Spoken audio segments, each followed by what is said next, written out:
Hey guys, welcome to another video, and this is Chung from the Waterbox, and I hope you are doing fine. And in this video, I'm going to actually sit down and drill down that Lacey Act Amendments, how it affects it, what the act is currently is now, and how this all works, because again, I want you to be informed, and then it's up to you to decide whether or not you want to take action. I never always push taking action or anything like that on people. That's just stupid. Alright, what I believe is what I believe. I'll go do it.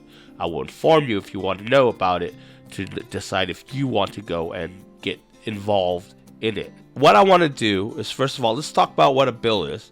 We're going to look at the Lacey Act. We're going to look at the amendments on the Lacey Act so that you get a complete overall look at why everyone's talking about this or that.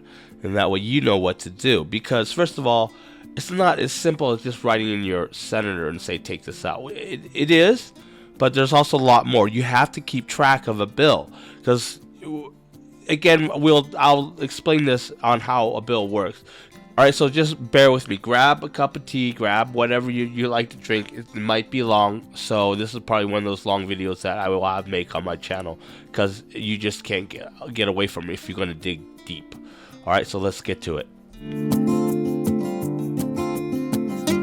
The anatomy of a bill. Okay, I'm going to go really basics in this because, look, a lot of us understand, at least somewhat, what our government does. They don't understand the really big, a lot of people don't understand the really inside nitty gritty of it, alright? We know what a bill is, it's what's written, and it gets voted on and passed into law. They don't understand all the intricacy a bill gets through. So let's go over that really quick. Okay, when a senator or a congressman has an idea, brings it to a committee in their house, right? Whether it's the House or the Senate, and then they have a special committee that comes up with all these rules and amendments or whatever and call it a bill. They introduce it to their side, whether it's Senate or the House, okay, and then they vote on it. And once it gets passed, it moves back to the other side. All right, if it's from the House, it's going to the Senate. If it's from the Senate, it goes to the House. Now, at this point, that bill goes to that part, and then they look at it. A special committee there looks at it, and then introduces it to the House or Senate, the floor, and then they all vote on it. And then once a bill is passed from either side, and both of them have to be unanimous, it goes to the president, and it gets in the president's hand, and he could veto it or whatever, or hold it, or what have you. There's a lot of politics behind it. But because there's just so much going on with a bill, that's why a lot of bills aren't made into laws, because there's just so much going on between the things between the Senate and the House, and just so many reasons why a bill will be struck down. There's a lot more to it. However, there is actually a really good video, 7 minutes long. You should check it out. I have it linked down below about how a bill gets passed into law, and he explains it very well. Now, I want to draw your attention to one of my viewers' comments, okay, and we'll take a look at what he says. TechnoGuide TX says, important differences exist between the America Competes Act, which is passed in the House nearly party line vote on Friday, February 4th, and the Senate's companion bill, the U.S. Innovation and Competition Act, which passed the Senate with a large bipartisan majority in June. These two bills will now go to the Conference Committee to reconcile their differences. The Senate bill does not contain the Lacey Act Amendments that have raised the alarm among some Aquarius. The House bill, also known as H.R. 4521, which is the Competes Act, will not become law as written because the Senate will not agree to it. We do not know yet the final agreed upon bill would look like. But if you're concerned, you may wish to call your U.S. Senator and ask them to keep the Lacey Act Amendments out of the final bill. So what he is talking about is a companion bill that was passed in the Senate in June, and the Competes Act that just passed. That's the one everyone's freaked out about. Remember, the Senate one does not have the Lacey Act. Now, this is what he's talking about. This, if you could see this by going to congress.gov and looking up S1260. Okay, that's the bill number. The United States Innovation and Competitions Act of 2021. Okay, and it's tell you where it's at. It's already passed the Senate, it's in the House right now. So this is the companion bill, meaning that it's a bill that does the same thing, but the idea of all of it came from the Senate side of it. The Competes Act came from the House side of Congress, which is this one, the Bioeconomy Research Development Act of 2021, which became the American Competes Act of 2022. Now that both acts has passed between each other, what they're going to do, since they're both pretty much similar bills, is they're going to get a committee of senators, get a committee of representatives, and they're going to sit down and hash it out and put it together into one big bill. And as Tetra Guy mentioned, the Lacey Act Amendment is not in the Senate version of the bill. And that's why people are telling you to write in to tell the senators. And you can actually write and tell your representatives of the House as well and say, look, take this out. We don't want this. And you need to explain clearly why. Okay, you can't just go half-cocked in and say, oh, because the aliens told you to. So, trust me, there's some weird things out there that people are saying about this Amendment Act and stuff. Now, there's always a reason for a bill to be introduced in either the House or Senate. There's some kind of problem or what have you. Now, the reason why they made these two bills that I just talked about in the last section was that we are trying to call the invasion of China beating us in technology and all this stuff. We want to be competitive in that race. We want to be one step ahead of them. And that's what these bills are supposed to find and help with, which that's pretty much what they do. Take all this funding, put it in science, bio-research, and everything like that so we can stay ahead of the competition. So that's what these bills are really about. So now you're going to ask me, and this is where some of those conspiracy theories comes from, is then why would these Lacey amendments be in this act, at least on the House side of it, okay, in this Competes Act? Why are there amendments to control the import-export of exotic animals and wildlife when it has nothing really to do with competing with China into technological or biotechnological advancements of whatever of the race that we have going on here? And honestly, the answer is there isn't. Okay, when they write a bill, they introduce an idea. They either introduce it, or the interest group they represent, or come to them, introduces it, or from their constituents, us, says, hey, there's way too much pineapple on pizza, and it's destroying the habitat. Just saying, okay. So we need a bill, and a bunch of us wrote, a petition say we want a bill to ban pineapple from pizza. So they'll take that idea, get together with committee, create a bill out of it. Now, when that happens, especially when a bill gets really, really long, and most of them are, and you have to keep track of hundreds of them, is that some senators or congressmen or representatives try to slip some rules in. Again, it's all about special interest groups, and it's also about constituent interests as well, lobbyist interests as well, or just plain old politic interests in it as well. Okay, so yeah, you're gonna go, yeah, there's some wormy things going on in this, and that's politics. Okay, so they're hoping, and a lot of people are saying that they're hoping certain interest groups, and I won't name them by name, but you guys know it's for animal welfare, which has nothing to do with animal welfare, just has to do with occult and nut jobs trying to hide behind the topic of animal welfare to see that they're doing good for the world. And I'm pretty sure you know by now who I'm talking about. Anyways, so they say those type of interest groups are trying to slip this in to try to control the trade because, this or that or blah, blah, blah, blah, blah. Yes and no. I don't know. Whatever. Those are just little theories that I don't really entertain. It's really stupid. But that's what I think. It doesn't mean that you're stupid for thinking it. It could be. You never know. This is politics. Okay? So let's take a look at what the Lacey Act says now, okay? Because there's some misconception. People say, oh no, they're already going to suddenly ban or whatever. There's a lot to it, but they could already do that. For you guys out there saying, oh, they're going to ban this and that, they already can do that. The problem is the amendments kind of makes it easier and is a very blanketed statement. And that's why I said that you have to really read the verbiage in the last video to understand it. So a lot of you, I don't think a lot of people are. and they're just going half-cocked off of what everyone else is saying. So I'm going to show you exactly what the wording says, okay? But first, we have to understand the Lacey Act as it is now. Okay, now, you can find the link to the Lacey Act below on the video. I did copy and paste and reformatted everything into a Word doc. It wasn't a PDF, and I couldn't edit it and stuff, and there was a reason why I want to edit it. Because what I'm going to do, what I'm going to show you next is the Lacey Act with the amendments put into it. If this bill is passed, or if all the amendments in the Competes Act is passed, okay, and what this bill would, or this act would look like with those amendments in it. But first, we have to understand the Lacey Act now. Okay, now I'm not going to read the whole thing to you, even though it's only not as bad as reading the whole bill, which is 3,000 pages. This is, I think, just 10 pages, 7 to 10 pages. But I'm just going to go ahead and scan a lot of it for you. First of all, it's table of contents, so we'll pass all that. Okay, so this is the very important part. Importation or shipments of injurious animals, bird, fish, including mollusks and crustacea, amphibia, and reptiles, permits, specimens for museums and regulations. That's what this part of the bill or this act is going to go over.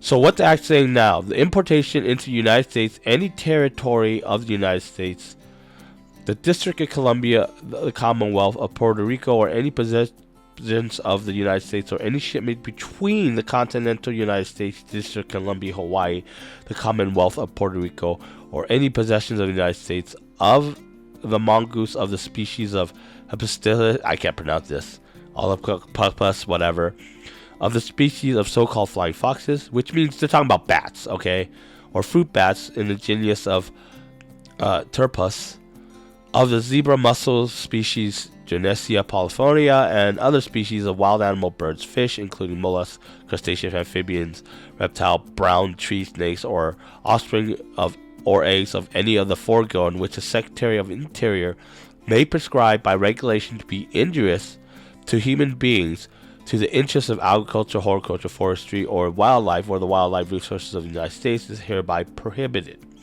Meaning, if it's on a list of endangerment or whatever, or if it's on the list of injurious species that could fall under species that could hurt us or whatever, or fall under endangered species, or anything that's just considered bad, falls under this list. Okay, so it's saying that it's prohibited to transport them between all those areas outside the U.S., into the U.S., to the Commonwealth of Puerto Rico, District of Columbia, in and out between continental U.S. All such prohibited mammals, bird, fish, including blah blah blah, we'll just skip that part because it's repeated text, shall promptly exported or destroyed at the expense of the importers or consignee. Meaning, if you get caught, then you're going to have to pay for it to be exported back out or destroyed, which kind of sucks on the destroyed part. Okay, so that's basically what this section states. A1 of 42. Okay, 2 says is basically a definition of what wild relates to. Okay, 3 basically outlines what his purpose of putting a creature on in the injurious list. Again, more rules about this, and then this is the rule saying the Secretary of Treasury and the Secretary of Interior shall enforce these rules. So a lot of this now here pertains to the trade and here of breaking the laws of the trades. Okay, a lot of this act, again, this one does not pertain to us very much, other than, describing what penalties and sanctions are. So this is what the current Lacey Act is. So in this act already, it's saying that in the Secretary of Interior, if he deems that the animal is injurious, that it falls under this act, it falls under these laws. But how does he determine what's injurious? Okay, so currently this is how it works. If we go to the Fish and Wildlife Services, and you look at Fish and Aquatic Conservations, okay, you'll see that under this more readings about injurious species listing, you'll see how the evaluation process works. This is how it's done. The Fish and Wildlife Service initiates the evaluation of species or receives a petition to list species. Okay, and they go through and register it federally. Notice of inquiry saying we are going to inquire about this. It's optional.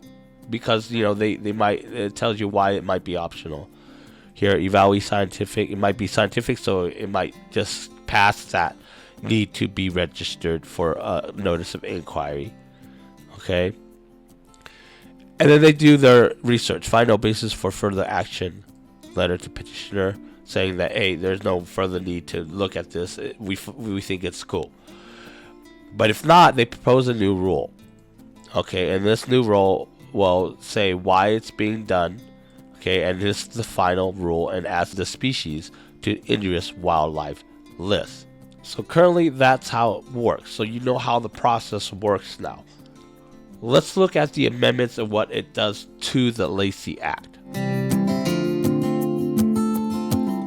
So taking that same document, I added the amendments to it if these amendments did pass to the bill. And let's take a look at how it affects us. Now you remember in the last section we talked about how it's determined a species gets on the Injurious Act and why people are kind of freaking out about it, and honestly you can't really blame them.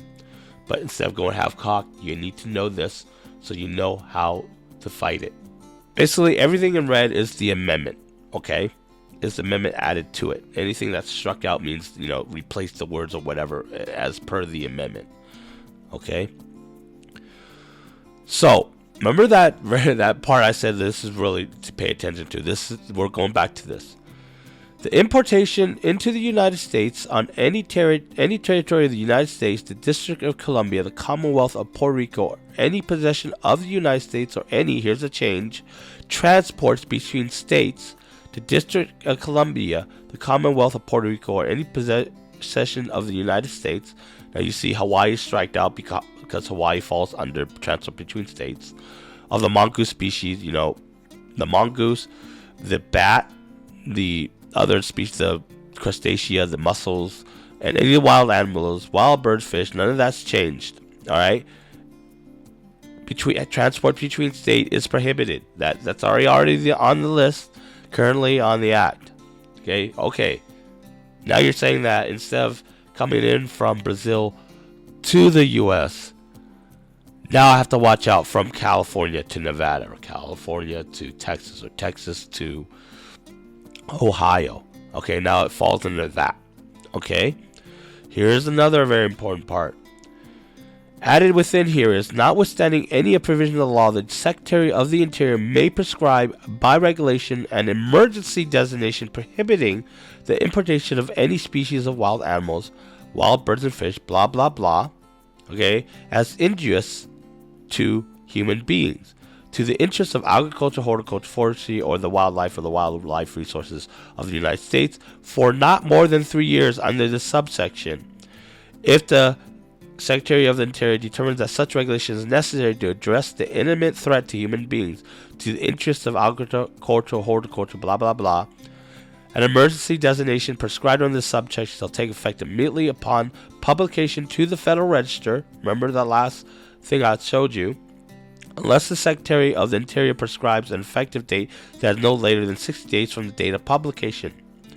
During this period, which an emergency designation is prescribed under the subsection for a species is in effect, the Secretary of the Interior shall evaluate whether the species should be designated as an injurious wildlife species. This is very important. Okay, now remember in the last section I talked about how it's done. Nothing is put on the injurious species list until they go through the process. Here, now, the Secretary of the Interior can't just say, this is an emergency, I'm putting this on the list, I have 3 years to gather all the data and stuff to find out whether or not it should stay on the list.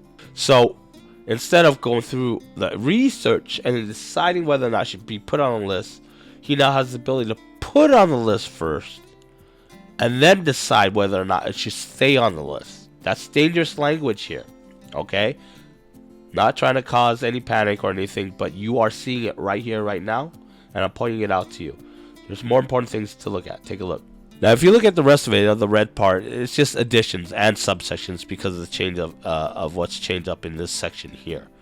Okay, so add a subsection, paragraph subsection 1 to D, add subsection to D, and This is good too. Whoever Remember, before it says whoever violates this section or any regulations issuant pursuant thereto shall be fined under this title or imprisonment not more than 6 months or both.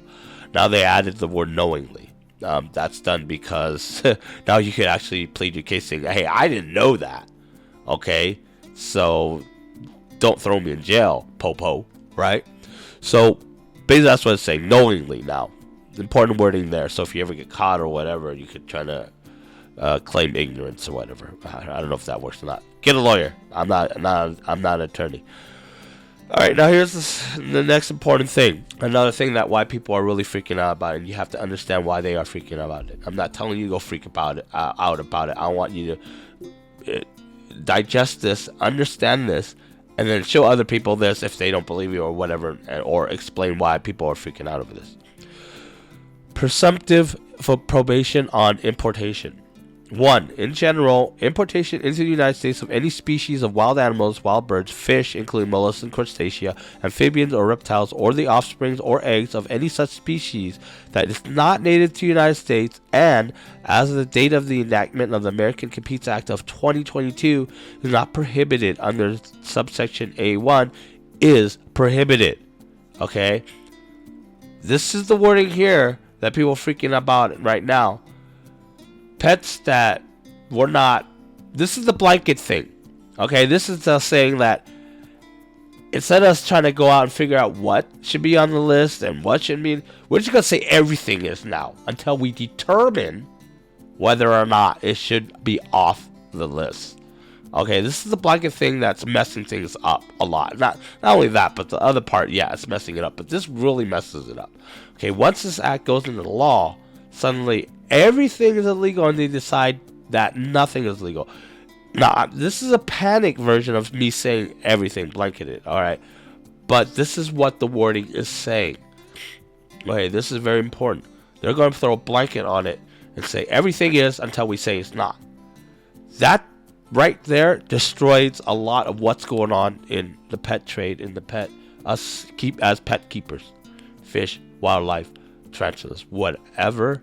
Okay, that's what's happening here. This is what people are freaking out about. So, more to this here. Unless, it's prohibited unless, during the 1 year period preceding the date of enactment of the United Competes Act of 2022, the species was in more than minimal quantities. This is the escape part of it. This is the exception part of it. If the species that was ordered above the minimum, like say you could only keep, the law says since this is endangered, you could only keep 2 tetras in the tank. But the year before this act went on and stuff, or what have you, you had 5 tetras, then you're exempt from this, okay? Exempt from importing this. Not because you have it, but importing this. Again, this all relates down to importing, exporting. This has nothing to do with them coming to your house and taking what you have now. Yet, alright. But again, everything in the United States is yet until they decide to pass into law. Okay?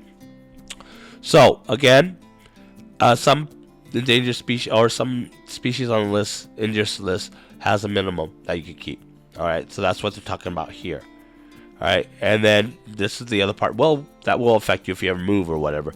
Transported between states and any territories of the United States. District, Commonwealth of Puerto Rico, any possessions of the United States. Or, the Secretary of Interior determines after an opportunity of public comment, saying that after he's heard us out, or the public out, that the species does not pose a significant risk of invasiveness to the United States, and publishes a notice to the Federal Register Act of Determination. Alright? So this is the part that says the exception to it, saying, unless I, the Secretary of Interior, look at me, I'm handsome, I'm one badass MO, because I could decide to say, tetras are okay now. Okay, so you keep your little tetras.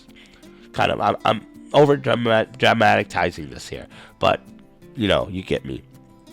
Okay, and then you got the rule of construction, which talks about what can be construed or not, based on the paragraphs. Okay, so those are the main amendments to the Lacey Act. In the Competes bill, that people are freaking out over, and now you are understanding this. Everything else here, there's no more changes within the act itself for those amendments. But those three parts of the changes, transport between states, this whole line here saying that Secretary of Interior can put a species on the interest list first, do the research, and decide whether or not to take it off after. And this part here that just blankly says anything that was not on the list now is on the list, no matter what it is, until they decide that it doesn't have to be on the list anymore.